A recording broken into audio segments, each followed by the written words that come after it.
Hello everybody and welcome to a special 1-hour PGR theme question time undertaken today by the Graduate Research School in partnership with the Graduate Students Association. My name is Darryl Butcher. I'm the CEO of the Graduate Research School. In case you don't know, we're your dedicated postgraduate student union. We've been representing postgrads here at the University of York since 1965. I'm here today in my role as host. I'm here to help facilitate the questions that you've kindly sent in over the past week on the issues, of course, that matter to you. First of all, I want to say thanks to all of you who've taken the time to send forward your questions. Stating the obvious, I'm sure the coronavirus, amongst many issues, continues to impact on everyone's lives. So whether it's directly in relation to how COVID is impacting on your studies or any concerns you might have, whatever your question today, the panel will try and answer as many as we can. And if we're unable to cover all the questions during the course of the next hour, we're going to post all the answers to the questions after the event on the York Graduate Research School blog. The event's also being recorded. It'll be made available to you shortly after it, also at yorkgsa.org, and you can find it at the York Graduate Research School pages if you are unable to attend or your friends are unable to attend the live event today. So, without further ado, I'm going to introduce our panelists, then we'll go into the questions. Panelists, could I ask you, Kathryn, to start the introductions, please? Hello. Can you see me okay? Excellent. Hello. It is great to be able to talk to so many of you today. So it's always nice to get a bit of feedback when we're doing this. So in the Q&A section, if you could let me know where you are in the world today and which department, that would be great. Find out a bit more about you. So I'm Kate Arnold. I'm the new Dean of YGRS, the York Graduate Research School, and I'm really keen to be engaging with postgraduate research students as much as possible. I want to get a sense of what you're doing, how you're feeling, and how the university can support you. So just a little bit about me, because I'm only sort of 2 weeks in or so. So I did my first degree in biological sciences at University of East Anglia in Norwich. I then moved all the way across the other side of the world to Australia, where I did my PhD at the University of Queensland in Brisbane. And I've been here at the university since 2010. My home department is in environment and geography, which is where I'm an ecologist there. And I've just taken up this new role as Dean. And as Dean, I'm got a few priorities. You'll see those, I put those in a recent blog post, but I'm really looking to widen the pipeline of people coming in to do postgraduate research degrees. And I also want to make the university a more diverse and inclusive place for PGRs. And I'm ready to answer your questions today. So yeah, as Darryl said, in the Q&A section, please give us some feedback. If you've got any extra questions, we might not be able to get to them today, but we'll pick them up and we'll make sure that we answer them and make sure that you're not left hanging. So back to you, Darryl. Thank you, Kathryn. Susanna, would you like to introduce yourself, please? Sure. Hi, everybody. It's nice to be involved in one of these events. My name is Susanna Broom, and I am Assistant Registrar for Research and for Financial Support. That means that I head up the Research Student Administration team and the Student Financial Support team. Thank you. Karen, would you like to go ahead? Hi everyone, it's really lovely to see you. I'm the head of the Research Excellence Training team, and principally what that means for you is that we coordinate the training that's available to you for your professional development, your careers, your IT, etc, etc. We've also got a few new initiatives for PGR schemes, which I'm going to mention a little bit later in relation to your questions. So if there's anything that you need to support your well-being and your professional development, then I'd like to think that we can handle that for you. Again, welcome for those who are joining us new. It's really good to see you. Thank you, Karen. And here as representatives of the GSA, your elected sabbatical officers. Purnur, would you like to go ahead, please? Thank you, Darryl. Welcome, everyone. My name is Pürnur. I am the GSA president.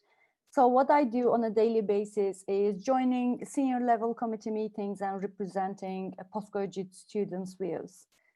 Thank you. Thank you, Purnur. Is Jane, are you there, Jane? Can you introduce yourself, please? Hi, hello everyone. I'm Jane Baston. I'm the Vice President Academic at the GSA. So much like Purnur, I work with a lot of senior management across the university, representing you on your academic issues. And our other sabbatical officer, Clara, our Vice President Wellbeing and Community, isn't here yet, but will be turning up at some point. She's held up a little bit at an induction talk. I think she's rapidly here. Here we go. Hi everyone, I am Clara. I'm the Vice President Wellbeing and Community Officer at the GSA, and some of my responsibilities is to look out after our GSA networks and to talk with university services regarding mental health, international students, or accommodation issues. Nice to meet you all. Thank you, Clara. Thank you all panelists. We're going to go straight into the first question. Our question is from a psychology postgrad, Laura Vinton. Her question is on the issue of extensions as follows. A lot of first and second year PhD experiments have had to be completely rethought and delayed. Will there be any provisions for first and second years to get extensions to their PhD to allow them to complete their projects to the expected standard, such as the 6-month extension granted to third years? And I think we're going to go to Kate, please. Sorry, Kathryn, beg your pardon. Okay. Yep, call me Kate, Darryl. That's great. Okay. Oh, okay. Excellent. Yeah, this I really feel for you. This is a really difficult. This is a really difficult one. So when you start a research project, you never quite know where it's going to end up, and no matter how well you plan it, the joy of doing research, and also, the peril is, of course, that you don't know, you don't know what's going to happen. You're venturing into the new and the unknown. But of course, what's unusual is that COVID-19 has impacted on so many projects across all disciplines, and students at different stages of their PhDs and their master's projects. So it is really a challenging time, and yeah, we've got a lot of uncertainty at the moment, so I really feel for you. So we've just sent out some advice to supervisors about this, and we're about to send you guys advice as well about how you're thinking about this. Some of you will already have done it, and some of you might be only just getting around to it. So what you really need to be doing is thinking about contingency planning. So you need to think, given the current impacts, the current restrictions on getting into labs or accessing facilities, or being able to do museum visits, or whatever it is that you need to do, given the restrictions and the fact that they probably will be going on for some time, you need to start really, really digging in and thinking, what is it about my project that I can change if I need to? So this might be something quite simple, like changing the timing of it. So it might be that you do a chunk of writing or a bit of your project that doesn't involve facilities now, and you just switch things around. So one of my students, he's written all of his introductions, he's done his literature reviews, and so on. And he's also started analysing some data that he wasn't planning on doing until much later. So you might want to do that, but we have to be honest, this might go on for some time, so you might need to do something that's even deeper seated, if you like, that you might have to start thinking, okay, if we do have extended disruptions, am I actually going to have to think about different approaches to answer my research questions? Am I even going to have to think about changing the topic somewhat? And I don't think you should necessarily think of this as something negative. I mean, my own PhD was massively impacted by an unprecedented drought, and I changed directions, and my thesis was all the stronger for it, actually, and it was a much more interesting thesis in the end. So you do have to start thinking about that if you haven't already done so, and talk to your supervisors, talk to your TAP panel, talk to your case partners. So really, really start thinking about that planning. In terms of the extensions, I'm going to hand over now to Susanna, who's the expert on that, so she can talk you through any mechanics of that. So over to you, Susanna. Great, thanks, Kate. So I'm going to expand on the point about funding versus submission deadlines, because I think there's been a little bit of confusion here. So just to make it clear for everybody, we've not applied bulk automatic extensions to submission deadlines on a general basis. The institution's view has been and remains that extensions to submission need to be considered on an individual basis. Not only that, but they need to wait and be considered within the final 3 months before the submission deadline. And this is consistent with the vast majority of other universities. The reason for this is that the impact of the COVID-19 pandemic will be different for different students, depending on both their individual circumstances and their research project. Therefore, to determine what an appropriate extension would be, in the light of those individual circumstances, we do need to be considering requests on an individual basis rather than applying blanket extensions. In terms of the timing, it's very difficult for us to make an accurate assessment of the impact of the pandemic on a student's individual project until they're actually nearing the end of that project, given that on most programs, contingency time is provided in the form of the continuation period. So what we're doing is waiting until you're near the end to then make an assessment about what is an appropriate extension for you. So, all of that said, I can certainly reassure all of you that if required, an extension request on the basis of COVID-19 will certainly be considered.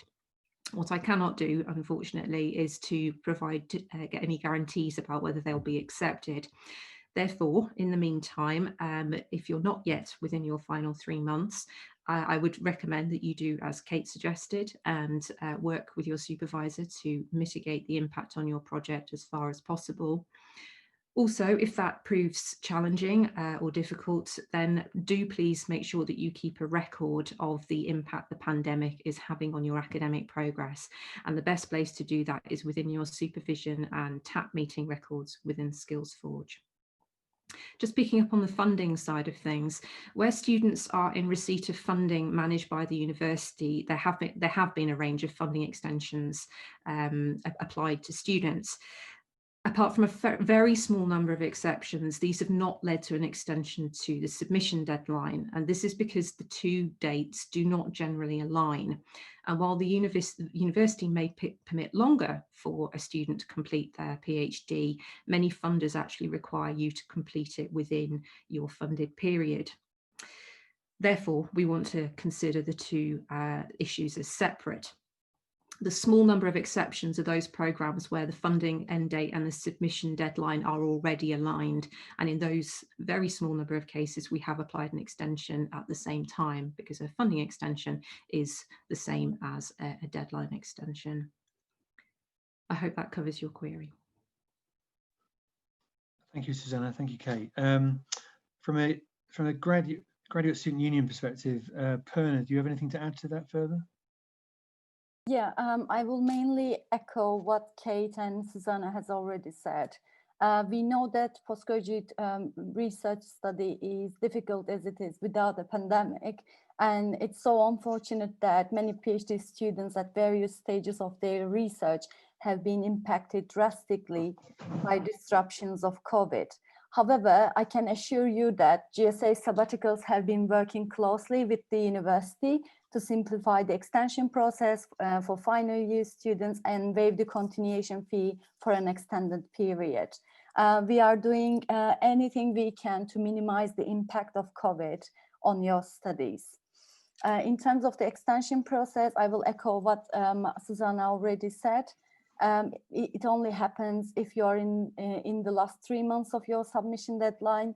We can certainly acknowledge that the difficulty this creates for first and second year students too, but the extension policy doesn't really allow us to make any changes for those students who will still have a substantial time for their research.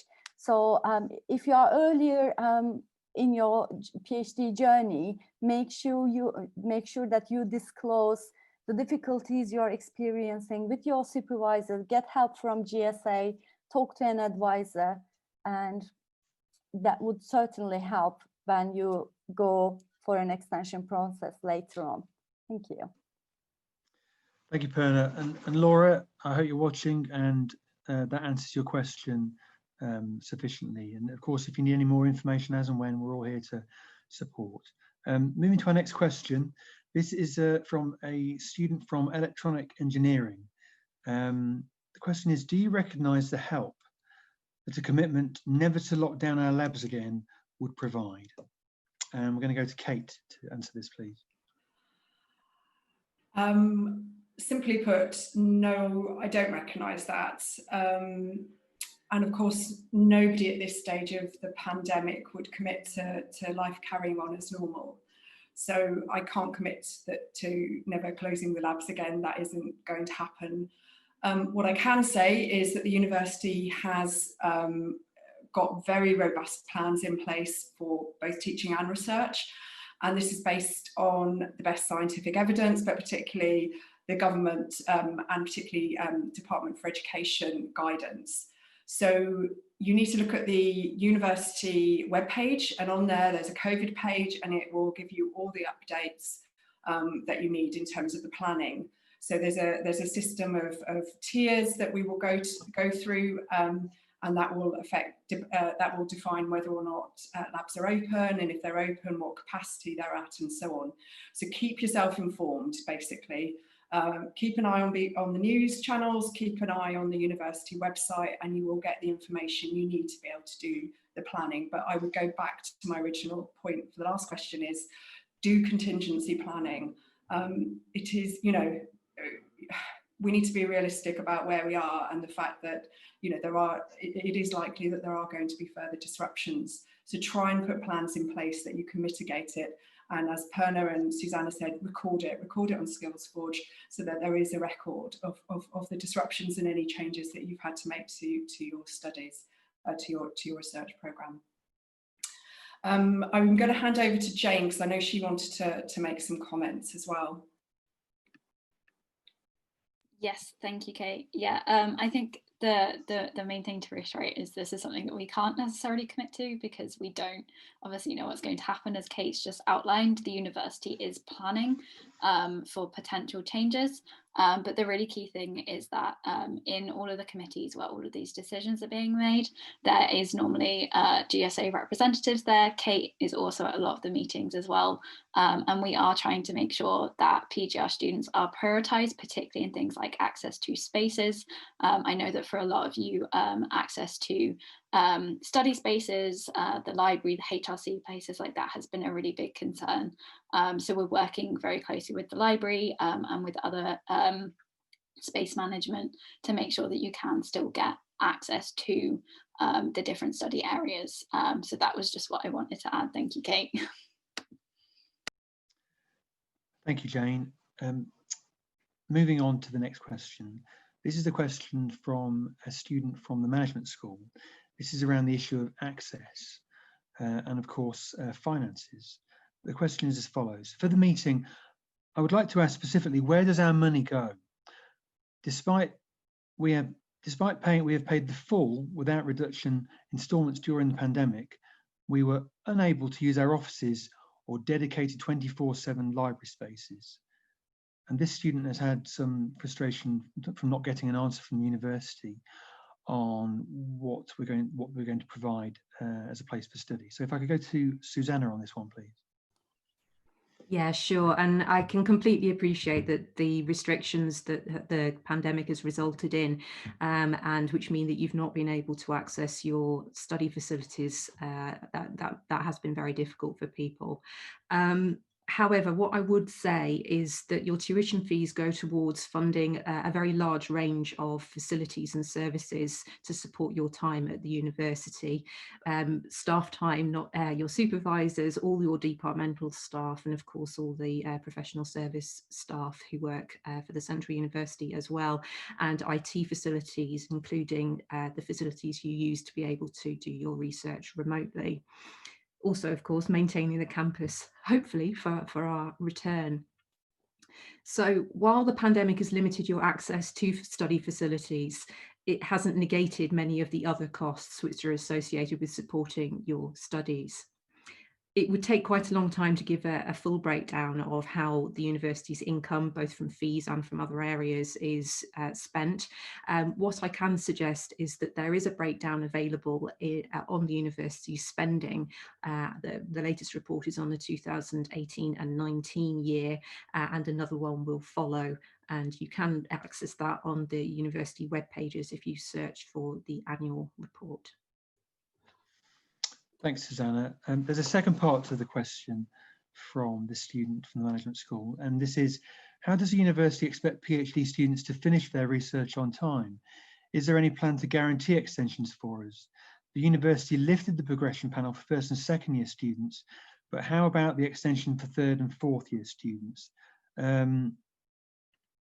Kate, I think we'll go to you on this one.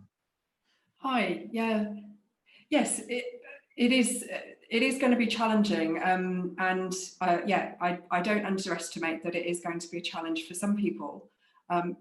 You know, not everybody is similarly affected, but for some people it is going to be a challenge to finish on time.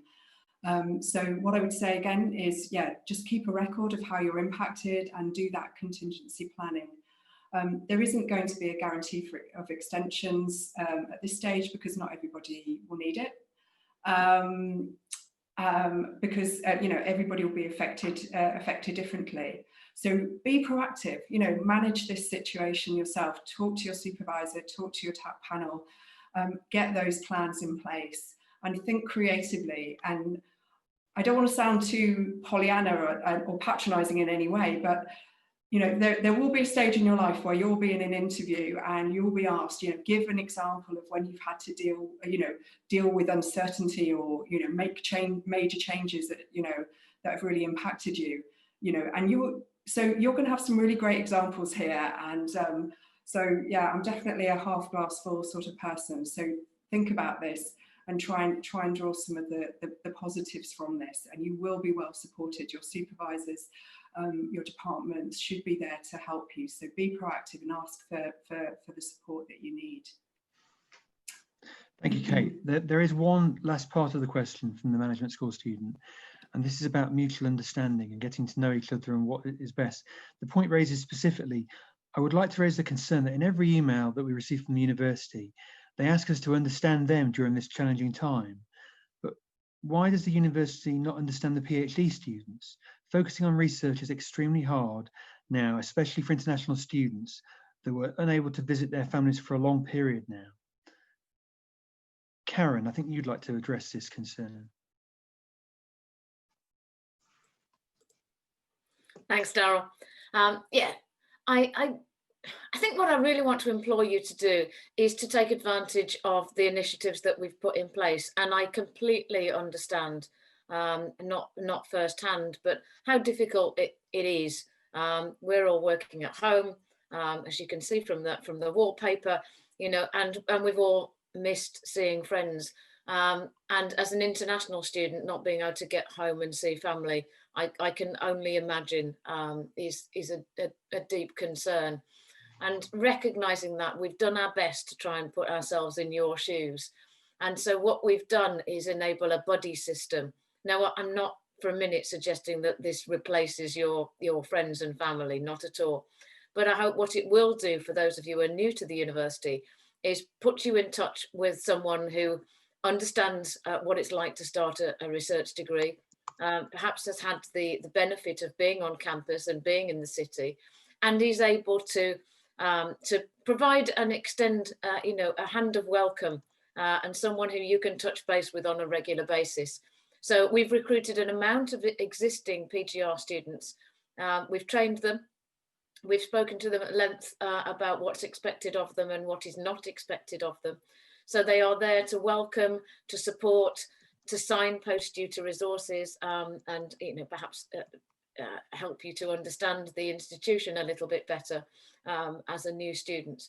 What they won't do is replicate your supervisor or your thesis advisory team. So they won't talk to you at all about, you know, about the intricacies and the detail of your research, but they do understand obviously what it's like to be a researcher, and they can talk to you from a personal perspective about that.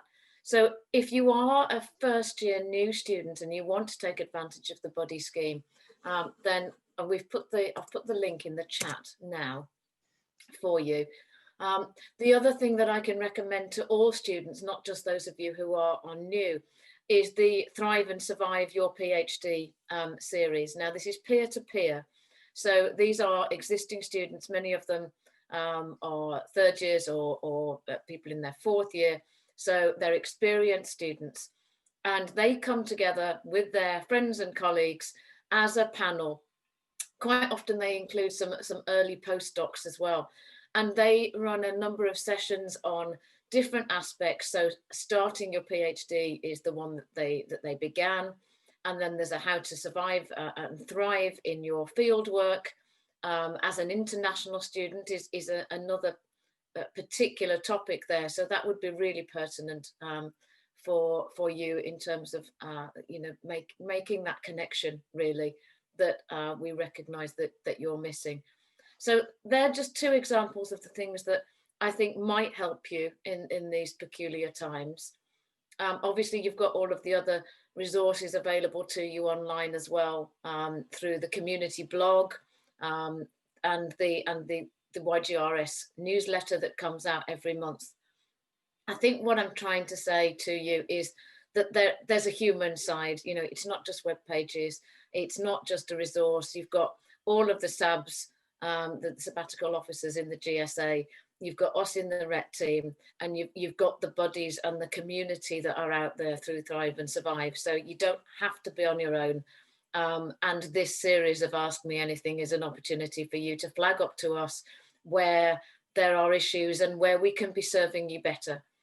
So I hope that helps a little bit. I've put the link in the chat for you. And I know there was a question also about the library, which we'll come to in a short while. Thanks, Darryl. Thank you, Karen. Yes, we'll come back to the library on how it can help support you do your research, of course.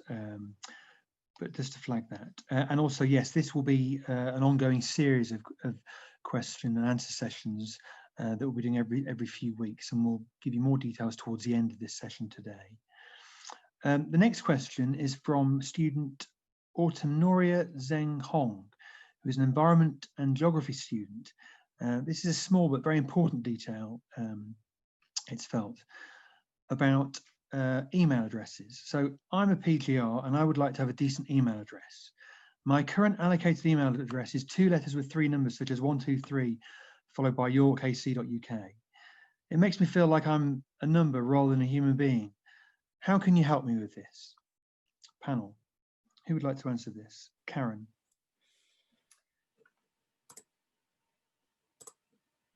Hi there. Sorry, me again.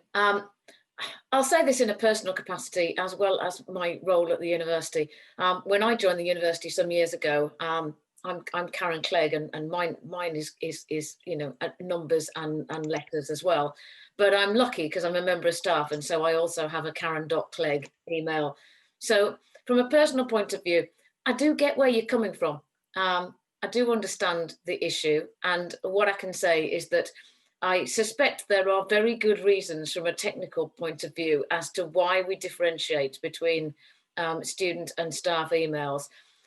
What I can say is that I've sought clarification from IT, and when we get an answer and the options, we will make that known to you. At the moment, I can't provide you with an answer, but do have sympathy. We are exploring the options, and we'll do what we can, is all I can promise. Thank you, Karen. Put you on the spot there, but that's very helpful. Thank you. And that's something that we at the GSA are always looking into to make your experience as personal as possible. So as soon as we have more information on that, we will be sure to promote it. The next question is asked by a student from Language and Linguistic Science. Why are PGRs in some departments automatically enrolled as staff members, but not in others, even if we work in teaching and or research capacity? This unfair distinction excludes those of us with student status from a considerable amount of communications from the university and the department, access to systems and information that is vital to our daily functioning, and by extension, crucial training opportunities. And I think, Kate, you'd like to address this concern. Thanks, Darryl. Yes, so there's 2 parts to this that I'll answer. The first part is factually incorrect. So PGRs aren't automatically enrolled as staff. We do have staff that do PhDs or research by masters. So then they're already staff and then they become PhD students, PGR students. So it isn't the case that there's something automatic going on, and it depends on the individual circumstance of the person involved.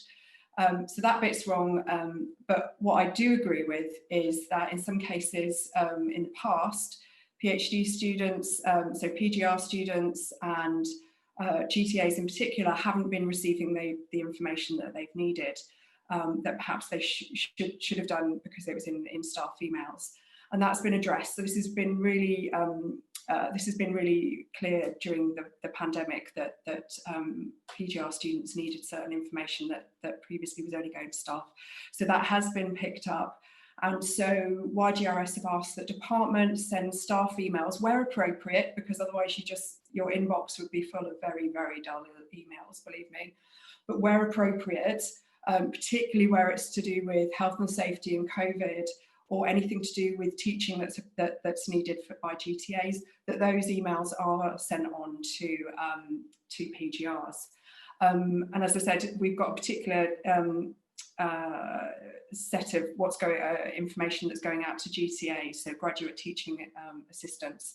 So they should be getting teaching emails now. Again, this is controlled at largely at a departmental level. So let us know if you feel like you're not getting the right information, and we will pass that on. So I'm keeping an eye on that, and I'm talking to HR on a regular basis about this. And also in terms of the central coronavirus update comms, all of the staff comms are also being sent to PGRs. So hopefully that will reassure you about that. I think Karen was going to talk about training as well, this last part. Yeah, what I want to say is that I don't believe that that you are being mistreated, any differently in terms of training opportunities. So the RET coordinated program, which includes training around careers, around IT, around leadership, around community, around well-being, etc., etc. We look at that in a number of different themes. So as I say, so you've got stuff on research management and leadership, community and well-being, professional development and employability, public engagement and communication, partnerships, collaborations and civic engagement. And we've changed those strands this year to reflect the areas that we think are most pertinent to you as research students and to research staff. So those categories span both staff, research staff, and PGR students from now on, and you have the same access to the provision that we coordinate. Now, provision that we don't coordinate, which is delivered by our colleagues in HR, is very specific to staff. So it might be about management, for example, so management of individuals, and really that training is designed and aimed at particular staff needs. And we make very pertinent decisions about what's suitable for you in the position that you are now, and what skills you need to enable your employability. So I can assure you, from our perspective, you get the same access to the RET coordinated training. And if you're not getting access to something that that you believe you should or would be useful, I would just welcome that you get in touch with us, either at RET at York or with me personally, because if you think there's a good reason, then we'll take a look at it on a case-by-case basis. But our intention is that it's equitable and inclusive and open to all of you. So have a look, and if there's anything in particular that sticks out to you as missing, then we will do our best to accommodate that within reason. Thanks very much, Darryl. Thank you, Karen. Moving on, the next question is from one of many students who started last week and attended an induction event. The question is, hi, I will initially be studying remotely under a temporary remote research arrangement due to the COVID situation. Beyond the e-resources available online by the library, are there any arrangements currently in place for students such as myself to access the physical resources within the library? For example, selecting books online and having them shipped to me to a home address for the duration of the loan before being returned via post. We're going to go to Jane shortly, but first of all, we're going to come back to you, Karen. Thanks, Darryl. And thanks to all of you that attended the online induction last week. I hope you found it useful, and we'd really like your feedback if you haven't sent that to us. So we took this question in the Q&A function, and I said that we would get back to you on it. And so I'm pleased that we're able to do that. So I've been in touch with staff in the library, and they've given me every reassurance about the support that's available to you. So they are very keen to continue supporting you working at a distance. They've put together a new online video which talks through what they've put in place for US students working away from campus, and they're going to share that on the library blog. We will make sure that that also goes on the YGRS pages. So if you treat the York Graduate Research School as the main place to look for information, we'll make sure that that message gets through to you there. What they're at pains to say is that they're able to provide access to resources online. So they will email you digitized chapters or journal articles, or they can send print copies to your home. And I suppose this goes some way to elaborating on the point that Susanna was making earlier about where the fees go. You know, if you imagine the work and the resource that's required in order for the library to be able to do this. They'll also offer one-to-one appointments via Zoom online with the academic liaison librarian. So you've got one-to-one bespoke support from the librarians about the kind of research and the journals and the access to information that you need. And they were really at pains to say that their key message is don't get stuck, get in touch with them, tell us what you need, and they've said they'll do their very best to support you. I can tell you from personal experience, they are a super team, and they will do everything within their power to make sure that you've got what you need remotely to support your research. So that's the really positive message from them. Jane, I think you were going to come in on this also.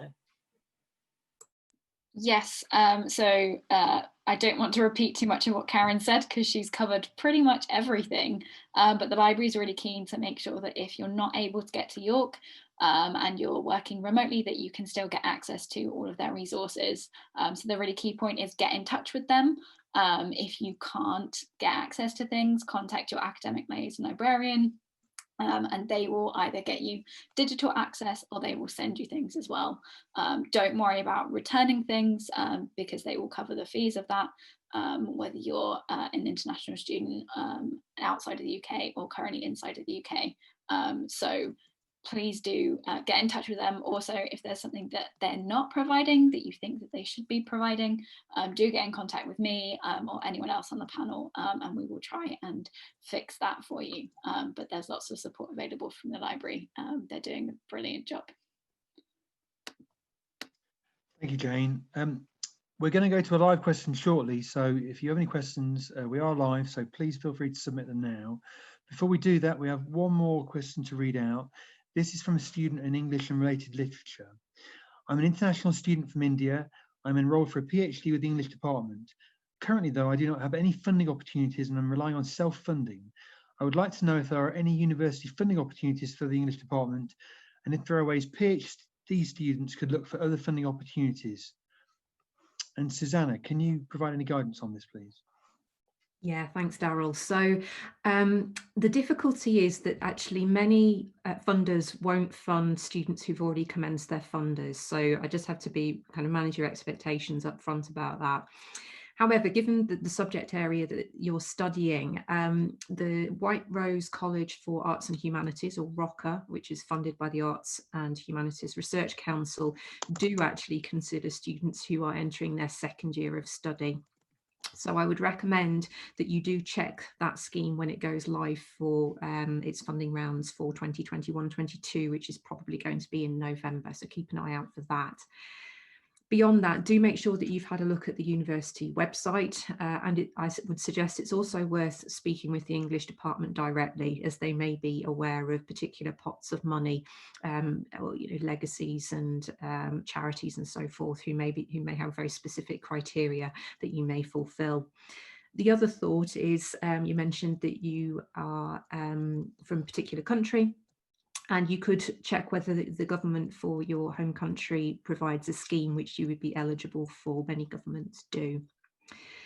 The other thing that you can do is do general web searches. So there's one particular website which is postgraduate-funding.com, and that does consolidate funding opportunities across a wide range of institutions. And just doing general web searches, thinking about your particular area of research, your background and so forth, using those as criteria, then you may well come up with some other areas of funding. But as I say, once you have commenced your studies, it can be a little bit difficult. The other thing to mention is the university does have a conference fund. That may be that may not be entirely useful at this particular point, but it does continue to run. And if you were looking to attend a conference as a self-funded student, then you could apply for funding. And there are many conferences now going online, so you may be able to get your daily delegate fee. So have a look for that. The current round of funding, I believe, closes in December. And if you search for YGRS Conference Fund on the university website, you should be able to track that down. Thank you, Susanna. Is there anything one of our elected officers would like to add to that? No, I think we've covered that question quite comprehensively then. Okay, going to one of the questions we've just received from the audience, colleges and what they mean to me. Question is, are all PGR students automatically enrolled in Wentworth College? Kate, would you like to go for this one? Yes, I would. Yeah, that's great. So PGR students, you can be a member of any college. All of the colleges are great. They provide support and advice. The advantage of being a member of Wentworth is that it's the only dedicated postgraduate college.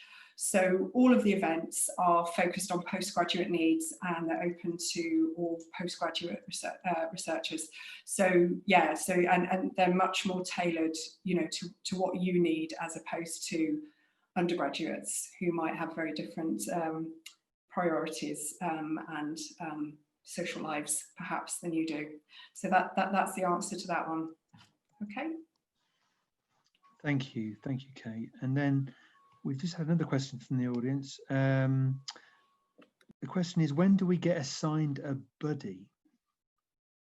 We've touched on that previously. Who'd like to pick up on that? Would that be you, Kate, or Karen? I'll do it. I have just put a response in the chat as well. So we've had a really good response for people wanting buddies, which is fantastic. We've got a good amount of buddies that are all trained, and we're in the process of matching right now. So we should be able to let people know definitely within the next week, but we're also actively recruiting and training more buddies to be able to manage the the demand that we've had. That said, I wouldn't, in fact, I would actively ask people to continue to sign up. If you want a buddy, we will make it happen. By hook or by crook, we will make it happen. But yeah, you should hear in the next week or so. Fantastic. Okay. Just looking to a further question. There is a question here on financial support. I'm going to go to Susanna for this one, please. Yeah, thank you. So yes, this is often an area of concern. So this is where students find that they are in unexpected financial difficulty and they're looking for help with living expenses and that sort of thing. I just wanted to note two things at the outset. The first is that none of the schemes that the student runs, the university runs, assist with tuition fees, I'm afraid. So that is something that you need to bear in mind. If you find that you are in difficulty in terms of paying your tuition fees, the best thing to do is to contact the fees office directly and discuss whether a payment plan or postponement of an invoice date may be possible. The other thing to mention is that should you find yourselves in financial difficulty, the first port of call should be the student advisors in the student hub. And the reason for that is that they have extraordinary expertise and understanding of all the different types of support that are available both from the university and outside the university. So they will be able to talk you through your individual circumstances and point you to the best source of funding and financial support. So in terms of what the university offers, we have a student support fund, which provides students within their normal period of enrolment extra financial support should they be experiencing financial hardship or need support with living costs. Applicants are expected to show that they have made reasonable provision before they actually started their studies. That includes both for tuition fees and for living expenses. Awards are offered as either a non-repayment grant or an interest-free loan, or it may be a combination of both, and applications are considered on a case-by-case basis. Full details are available on the student finance web pages.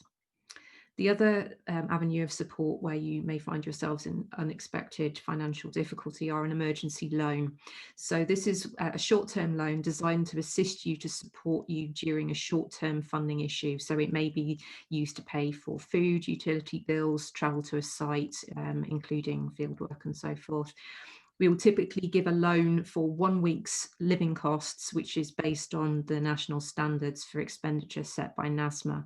So this loan cannot be used to cover costs such as rent.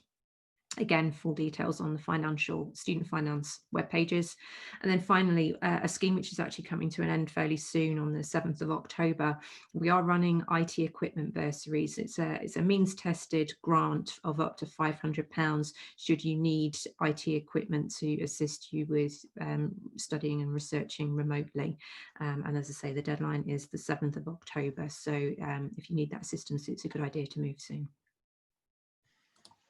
Thank you, Susanna. I think Kate here has got a question on behalf of the student. Yeah, so thanks to everyone who's put in questions in the Q&A section. So please carry on with that. This is great, so we can be answering these questions live. Bit of some interesting comments from a student who is a member of staff in one department and a PhD student in another. And she's pointed out, as I said, there are departmental differences in how students are treated in terms of communications and whether they go to departmental meetings. What I would say is that if you feel as a PhD student that you feel that you're not getting information from your department that you think you should, or you feel strongly that you should, you want to be going to departmental meetings, then talk to your department, talk to your the reps within your department as well. So this isn't something that I necessarily think that YGRS is going to sort of have a central view on. I do want you to be getting the information from your department that you need. And if you want to be, the way you get that, and if you feel you're not getting it, then talk to your department. If your department is still not getting you what you need, then come to me and we'll see what we can do. As I said, it's a departmental decision how that's handled, whether you just get all staff emails or you just get a subsection of them. So, but yeah, talk to your department about that. Darryl, there was also one other question from a previous event about the access to Sheffield labs as well. Do you want me to pick that one up as well? Yes, and I wonder if there's anything further to add on the library access, perhaps, from Jane. Okay, I'll do the lab, the Sheffield lab, and then I'll go over I'll hand over to Jane if that's okay. So Karen passed on at the induction event, there was a question asked about whether York students would be able to access Sheffield labs. I don't know if this is from an ACE funded student or maybe a White Rose funded student who maybe has supervisors both here in Sheffield.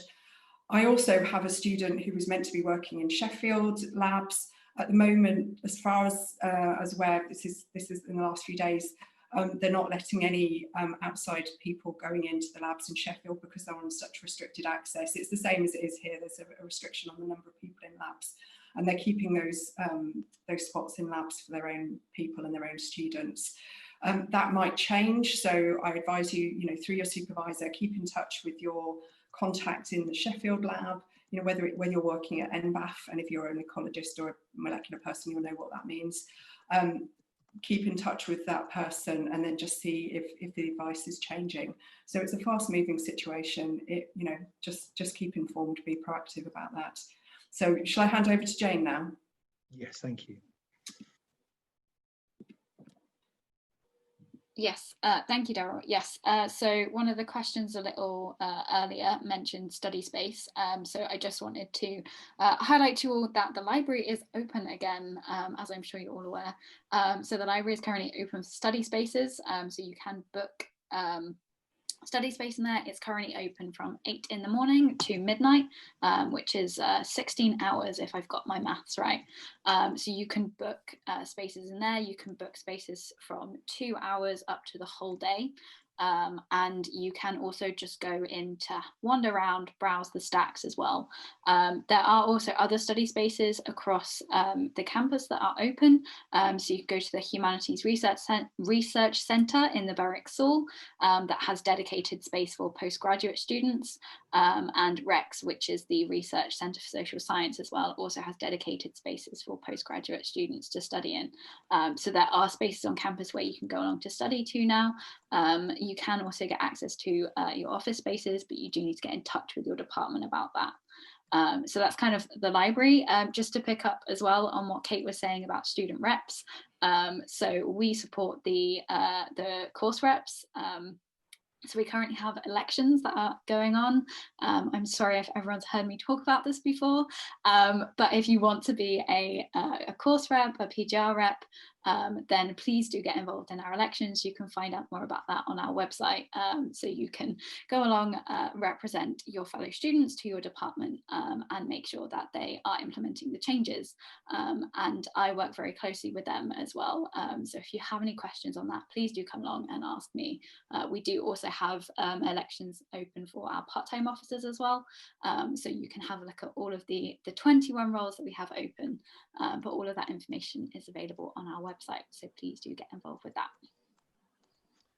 Thank you, Jane. I've just received one more question from the audience, anonymous, so I'll read it out.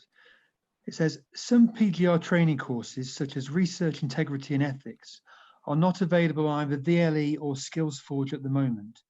When will they be available? Who would like to answer this one? That better be me. So the Postgraduate Research Integrity tutorial, PG RIT, which I believe is the one that you're talking about, it should be available on SkillsForge. It's an online tutorial, so it's a self-directed tutorial. It's not something that's run by Zoom or by a webinar. It's self-directed. You click on it and you work through it, and there are various questions to prompt you to illustrate that you've done it, because it's mandatory. So I will ask for people to just double check that, but I think if you search in SkillsForge, it ought to be there. Remind me, Darryl, what was the other particular course? Sorry, one second. Are not available on either VLE or SkillsForge. Yeah, no, Research Integrity and Ethics are not available on either of these. Right. Well, all I can say is I will immediately go and explore that. My understanding is that it should be, and if it's slipped off or come off for any reason, then we'll make sure that it's reinstated ASAP. And I have a second part to that question. If we can't answer it today, we'll endeavour to get back to the student. But how is the university going to support students who are in the prime data collection and analysis stages of their PhD? First, second, and now third year students who are severely affected by COVID and not being supported by their funding body, e.g. UKRI. International fieldwork has been cancelled and students, including myself, are still unable to get the data needed, yet funding bodies such as UKRI are not providing any kind of support or potential funded extensions to these students. Is the university willing to help these students in need who have and are still unable to progress with their research? So it's quite a wide, broad question there. Kate, please go ahead. Yeah, so students, so at the moment, the students that are being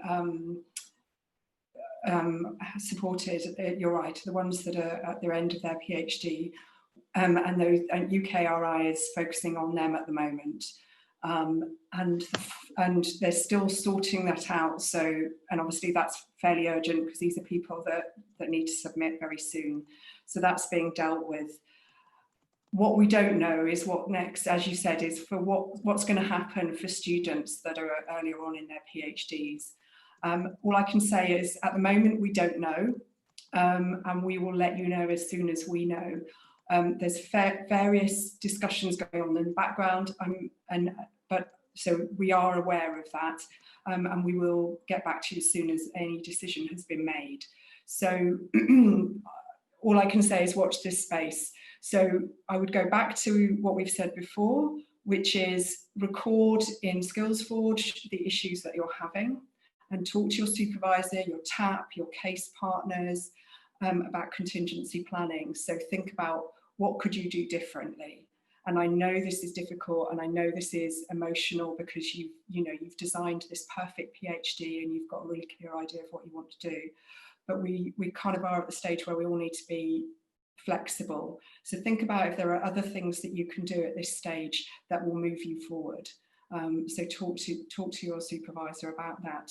And as soon as we know anything more about what UKRI are going to do to support you, we will let you know. Okay. Thanks, Kate. Thanks to all the panelists. This brings to an end our session today. So just to say to all students out there, we hope we've answered the questions you've put forward today.